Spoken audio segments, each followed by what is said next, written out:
सभी भक्तजन बड़ी विनम्रता भक्त श्री नरसिंह मेहता की कथा का अंदर ही अपने ध्यान देते रहे।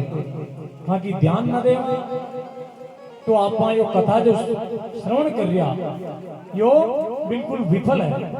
सपना में केवल आ गया सेठ अब कहने लगा दोनों हाथ पसार आगे वाले भक्त को कुर्तो दीनो फाड़ माने क्योंकि ले जा भक्त 1 मीटर रुपया 4.5 और अगले वाले भक्त का कुर्ता दीना फाड़। सपना में वो कह रहा को सेठ जी यार ग्राहक तू जाओ मती 4.5 रुपया में तू मीटर ले जा यूं कर आगे जो भक्त कथा सुन रहे हो उनका बढ़िया नया नकोर कुर्ता ने फाड़ को 2 लीड़ा करना है। सेठ जी उठाया सेठ जी ने उठाया यो कई क्रिया गवा का फाड़ की पागल हो गई क्योंकि और बहुत ग्राहक चले जाते अब क्यों ग्राहक को कथा चल रही और नींद आई कि ध्यान नहीं मैं तो ग्राहक चलो जा तो सपना में जो बस ध्यान नहीं हो तो ये बात है सदा भगवान की कथा में मन राखना एकाग्र चित्त है। बोल सांवरिया सेठ की तो भक्त नरसिंह राधे कृष्ण राधे कृष्ण राधे कृष्ण बार बार बोलवा लग जावे और दादी माँ बड़ी खुश हुई और अपना पल्ला का वेणु जो भी वहां का ने रुपयो 2 रुपयो मुद्रा ही वह महाराज जी का चरणों में भेंट चढ़ा दी और महाराज ने दंडवत प्रणाम करे और अपना घरे बच्चा ने ले रहा कहा कि आज खुशी को दिन उठा ले 5 साल बाद में बच्चों वहां को पोतो बोलियो तो दौड़ी दौड़ी घरे जावे तो जो नरसिंह की भाभी श्री थी भाभी नरसिंह जी की जी को नाम दूरित गौरी का पास में जार कहवे कि बहू आज तो चमत्कार हो गयो वो क्यों कई चमत्कार हुयो जो चमत्कार यो कि थारो जी देवर है यो बोलवा लाग गयो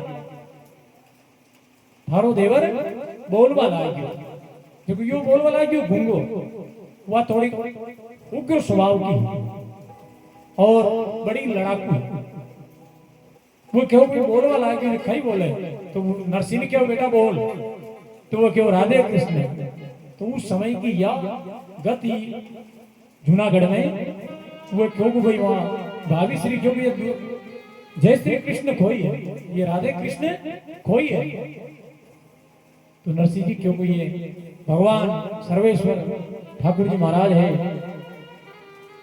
तो अब कहीं हो गए धीरे धीरे वहां को जीवन काल बढ़े और वह धीरे धीरे बड़ा होता जाए बड़ा हुए तो नरसिंह जी जटावी संत महात्मा आ जावे तो वहां की सेवा करे वहां ने प्रणाम करे वहां का कथा प्रवचन जो वो करे वो हरि कीर्तन में सुने और नाचे और तिलक लगाओ मस्तक पे ऊर्ध्व कुंड तिलक की बड़ी महिमा है जो तिलक लगावे वैष्णव संप्रदाय में अत्र बतायो है जो ये तिलक है ऊर्ध्व कुंड का अर्थ होता है कि भाई जो उंगली से ऊर्ध्व का अर्थ होता है उंगली और कुंड का अर्थ होता है उंगली और ऊर्ध्व का अर्थ होता है ऊपर इस प्रकार ऊपर जो तिलक किया जाता है उसको ऊर्ध्व कुंड कहते हैं जो नीचे से हमको भव सागर की ओर ऊपर की ओर वैकुंठ की ओर ले जाता है उसको ऊर्ध्व कुंड तिलक कहते हैं और ये हमारे वैष्णवों का जो विष्णु भगवान को मानते हैं उनका ये तिलक है। तो बताते हैं कि इस तिलक को लगाने से आदमी चाहे भगवान का नाम लो या मत लो अगर मरने के समय अपने मस्तक पर ऊर्ध्व कुंड तिलक है भगवान का तो उस तिलक के प्रताप से आपको वैकुंठ ले जाया जाएगा आपके कर्मों को नहीं देखा जाएगा। इसलिए कुछ लोग जो महाराज श्री रहते हैं, संत महात्मा रहते हैं, वो तो रात को सोने से पहले भी तिलक लगाते हैं, सोने से पहले भी। और आज समय ऐसा, अब तो 10-15 साल से तो फिर भी ठीक है सनातन धर्म में, बाकी पहले समय ऐसा हमको इस प्रकार हमको जोड़ा गया पाश्चात्य संस्कृति से कि हमारे मन में ये आता ही नहीं था कि बड़ा तिलक लगा ले, केवल लगा ली तो बिंदी लगा ली। और यजमान जो वर्ण करता है, जब लच्छा बांधता है, तिलक लगाता है, तब भी यजमान को यह कह देते हैं पंडित लोग पहले कि भाई छोटी सी टिकी लगा लो, इस प्रकार बिंदी लगा दो आप। लेकिन आजकल हमारा सनातन धर्म बड़ा ही आगे बढ़ रहा है और वापिस हम सनातन की ओर बढ़ रहे हैं। तो इस प्रकार सदा अपन को तिलक धारण करते रहना चाहिए। तो नरसिंह जी जब तिलक लगाते थे तो स्वयं उसका भाई वंशीधर जो थानेदार था वह भी उसको मना करता था कि नहीं, ये कैसा तिलक है, ये हमारे कुल के विरुद्ध, हमारे जाति के विरुद्ध है, क्योंकि वहां कोई तिलक नहीं लगाता था। हिंसावर्ती करते थे, हिंसात्मक कर्मकांड करते थे उस समय। तो उस काल में श्री नरसिंह जी का लालन पालन पोषण हुआ और इसी प्रकार नित्य करते थे, भगवान का नाम जाप, और पढ़ाई लिखाई भी नहीं की थी। नरसिंह जी ने कोई पढ़ाई लिखाई नहीं की थी, बिल्कुल अनपढ़ थे नरसिंह जी। और दूसरी बात, जब उनके भाई वंशीधर ने कहा कि भाई आप पढ़ लिख लो कुछ, उन्होंने कहा पढ़ लिख के क्या करना है, मेरे को तो भगवान का नाम लेना है। बार बार वंशीधर जी उनको प्रोत्साहित करते थे, समझाते थे, लेकिन नरसिंह जी पढ़ाई भी नहीं की। और वंशीधर जी ने कहा कि अब तुम बड़े हो गए हो, तो उनका विवाह भी कर दिया। श्री नरसिंह जी का लक्ष्मी गौरी के साथ विवाह हुआ और विवाह हुआ। विवाह होते ही वंशीधर ने कहा उनके बड़े भाई ने कि भाई नरसिंह, अब तुम मेरे राजा के राजकाली में चल, मैं तुमको छोटी मोटी नौकरी दिलवा दूंगा, कोई ना कोई काम दिलवा दूंगा। तो नरसिंह जी ने कहा कि मैं ये काम वाम नहीं कर सकता भैया, बार बार मना कर देते थे। तो उन्होंने कहा कि जो घुड़शाला है, कम से कम उस समय उनके नीचे 100 घोड़े थे वंशीधर जी के, क्योंकि उस समय संसाधन ये गाड़ी वगैरह तो थी नहीं, तो सारा कार्य घोड़ों पर ही होता था। तो 100 घोड़े उनकी देख रेख में थे। तो नरसिंह जी को काम सौंपा गया कि आपको इनके लिए घास की व्यवस्था करनी है, चारे की व्यवस्था।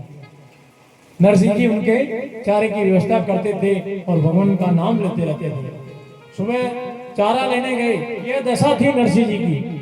सुबह घास लेने गए थे और कोई महात्मा मिल गए तो शाम को 4 बज जाओ, 5 बज जाओ, जब तक महात्मा नहीं जाते तब तक वहां उनको ये याद भी नहीं रहता कि हमने भोजन किया, घोड़ों को घास डाली या नहीं डाली, कुछ भी याद नहीं। और फिर जैसे ही घर पे आते थे तो वही ताने सुनने को मिलते थे। दूरित गौरी जो अपनी भाभी थी उनसे बहुत बड़े ताने सुनते थे, निठल्ला, कुछ काम नहीं करता है, भगोड़ा है। उन जो पाखंडी आते हैं, महात्मा आते हैं, उनके पीछे लगा रहता है। अरे इससे अच्छा तो तेरे भाई की सेवा कर, या इससे अच्छा तेरे भाई के साथ काम कर, कुछ रुपए पैसे आएंगे तो अपने घर में काम आएंगे। लेकिन वह सुनता ही नहीं था, नरसिंह जी सुनते ही नहीं थे। और एक दिन तो ऐसा आ गया, उनको लकड़ी लेने भेजा था जंगल में कि ये कुल्हाड़ी लो और सूखी सूखी लकड़ियां काट के लेकर जल्दी आना। सुबह भेज दिया था 6 बजे कि जाओ नरसिंह, उनकी भौजाई ने भेजा था कि जाओ और 8 बजे तक लेके आ जाना, 2 घंटे में, 2 घड़ी में लेकर आ जाना, क्योंकि भोजन तुम जब लकड़ी लाओगे तभी बनेगा, लकड़ियां नहीं है। अब नरसिंह जी लकड़ी काटने जंगल गए, लकड़ी काटी, उसकी मोली बांधी और सिर पे धरकर लेकर वहां से रवाना हो गए। रवाना हुए, पास में ही शिव मंदिर था। शिव मंदिर में एक महात्मा आए। जैसे ही उनको पता चला महात्मा है, नजर आ गए, उस मौली को शिव मंदिर के बाहर ही पटक दिया और वो महात्मा के चरणों में प्रणाम करने लगे, हरि कथा सुनने लगे। क्योंकि महात्मा का काम यही है, भगवान के प्रवचन, भगवान की कथाओं का वर्णन करना। महात्मा जी के कुछ काम नहीं, महात्मा जी शाम तक हरि कथा कहने लग गए, प्रवचन पे प्रवचन, कीर्तन। और नरसिंह जी करताल लेकर हाथ में झूमने लगे, नाचने लगे। शाम हो गई, जब देखा कि भाई सूर्यास्त होने में है, तब महाराज जी ने कहा कि अब हम थोड़ा आराम करते हैं। तब उनका एकदम वहां से दिमाग हटा और पता चला कि अब लकड़ियां ले जानी है, सुबह का भोजन बनाना है, शाम पड़ गई। दौड़े दौड़े जल्दी जल्दी गए, और जल्दी जल्दी गए तो थक भी गए थे, सांस चढ़ने लगी। जैसे ही नरसिंह जी अपने घर में प्रवेश किया और मौली को रखा, तो सामने ही भाभी श्री आंखें लाल लाल क्रोधित रूप में, जैसे कोई कालिका खड़ी हो। नरसिंह जी उनको देख नहीं पाए, उससे पहले नरसिंह जी ने बोल दिया, भाभी श्री बड़ी प्यास लगी है, थोड़ा जल पिला दो।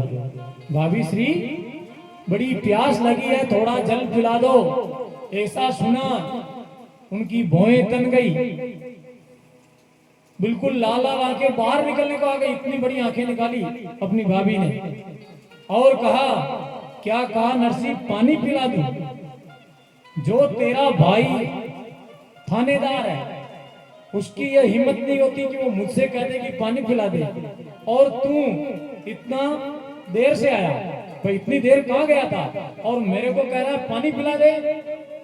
अब तो आज यह निर्णय हो जाएगा कि तू रहेगा इस घर में या फिर मैं रहूंगा, क्योंकि औरतें मातृशक्ति बुरा मत मानना, जब ये अपने मातृत्व से, अपनी ममता से परे हो जाती है, हट जाती है, तब इनके समान कोई नहीं। अगर ये कलह करवाने लग जाए तो सबसे पहले अपने घर को ही बर्बाद कर देती है। इसलिए माताओं से विशेष निवेदन है, आप ममता का साक्षात रूप हो। भगवती देवी, मां लक्ष्मी, शारदा, इनका स्वरूप आप में वास करता है, और आपके पीछे ही भगवान आते हैं, आपके पीछे ही। जहां नारियों की पूजा होती है वहां देवता सदा निवास करते हैं। लेकिन यदि यही नारी अपने मार्ग से भटक जाए, अपने पथ से भटक जाए, तो चांडालनी दुर्गा का रूप, काली का, चामुंडा का रूप ले लेते। तो वही आज दुरित गौरी ने किया, और कल छोटी सी बात का पतंगड़ बनाकर समाचार भिजवा दिया। एक घुड़सवार को भेजा कि थानेदार साहब को, वंशीधर को यहाँ बुलाओ। भेजा, वो आ गए। आते ही कहा कि भाई ये तुम्हारा भाई है, अब इस घर में नहीं रहेगा, मैं इसके लिए रोटियां नहीं बनाऊंगा।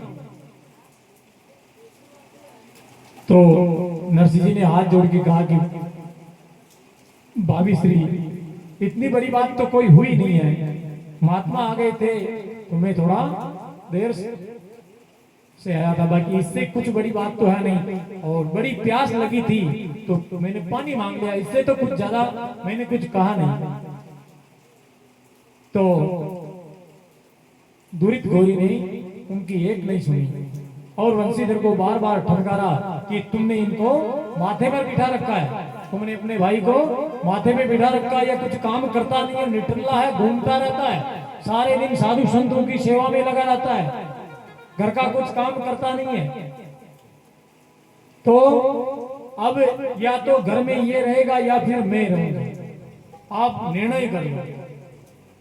वंशीधर जी बड़ी समस्या में, अब करें तो क्या करें, भाई को निकालें या स्वयं अपनी पत्नी को निकालें, क्या करें। वंशीधर जी कुछ बोले नहीं, और वंशीधर जी ने नरसिंह से कहा कि नरसिंह, तू जाने तेरा काम जाने, मैं तो अपनी ड्यूटी पे जा रहा हूं। इस प्रकार वह घोड़े पर सवार होकर रवाना हो गया।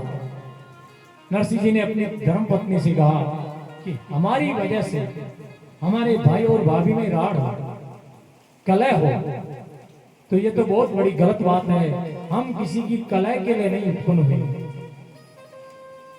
तो नरसिंह जी ने अपनी भाभी श्री को प्रणाम किया और कहा कि भाभी माँ, मुझे आशीर्वाद दो। इस प्रकार कहकर वो पति पत्नी दोनों अपने घर से निकल गए और निकलकर भगवान जो जूनागढ़ के तलाटी में एक पहाड़ है, उस पहाड़ के नीचे भगवान श्री शंकर का मंदिर है, भोलेनाथ का, भूत भवन भगवान भोलेनाथ का मंदिर है। उस मंदिर में नरसिंह जी जाकर बैठ गए और संकल्प ले लिया, हे भगवान अब मैं कहाँ जाऊं, अब मैं कहाँ जाऊं और आत्महत्या जैसा कृत्य मैं नहीं करूंगा। मैं ये संकल्प लेता हूँ, हाथ में जल लेकर कहा कि हे भोलेनाथ मैं संकल्प लेता हूँ कि जब तक आप मुझको नहीं संभालोगे, आप मुझे दर्शन नहीं दोगे, आप मुझसे मिलने नहीं आओगे, तब तक मैं अन्न जल ग्रहण नहीं करूंगा। बोल भक्तवत्सल भगवान की। तो इस प्रकार जब बारंबार भगवान से हमने विनय करने लगे और भगवान का भजन करने लगे, तो छोटा सा भजन है। वो मैं तो शिव ही शिव को ध्याऊं, जल से स्नान कराऊं। मैं तो शिव ही शिव को ध्याऊं, जल से स्नान कराऊं।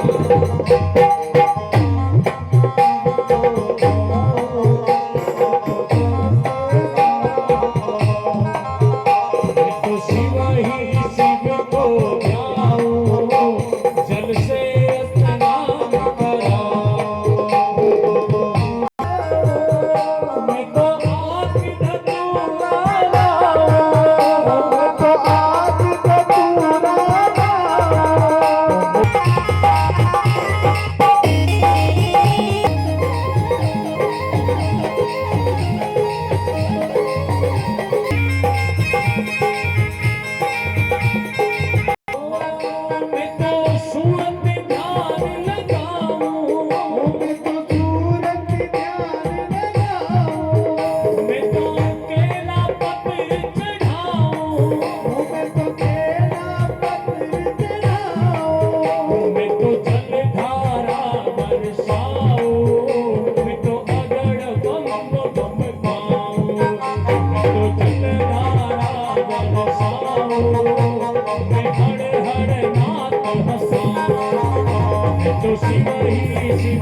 नित्य भगवान का इस प्रकार 7 दिन बीत गए, 7 दिन बीत गए। लगातार भगवान की स्तुति करते हैं, प्रार्थना करते हैं, नाम लेते हैं शंकर का। हो नमामि समीशाने निर्वाण रूपम, विभुं व्यापकं ब्रह्म वेद स्वरूपम।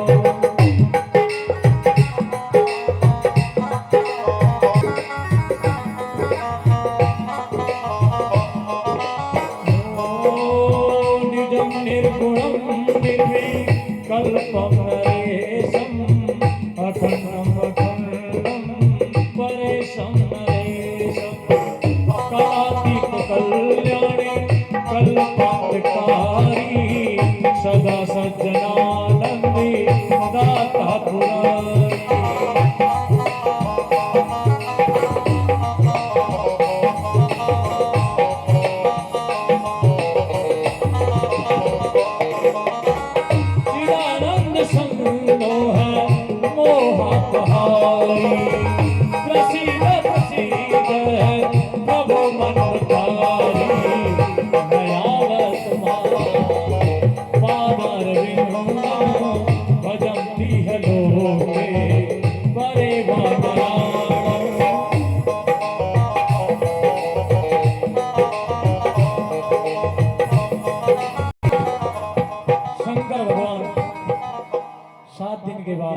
साक्षात प्रकट होते हैं।